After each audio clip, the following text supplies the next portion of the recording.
Do we need another reason for molasses to be in our pantry? This is one.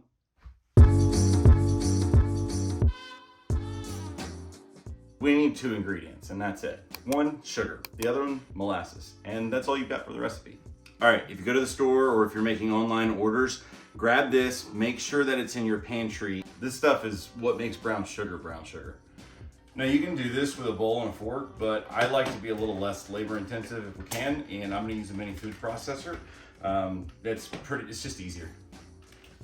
To every 1 cup of sugar, you're gonna add 1 tablespoon of molasses, and then you're just gonna wanna pulse it.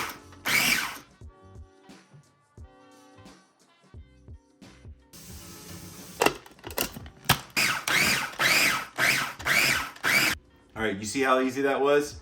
If you need to make this a little darker, all you gotta do is just add a little bit more of the molasses. I do that gradually, but other than that, you're good to go and you're ready to make your desserts. Like and subscribe. We'll see you guys next time.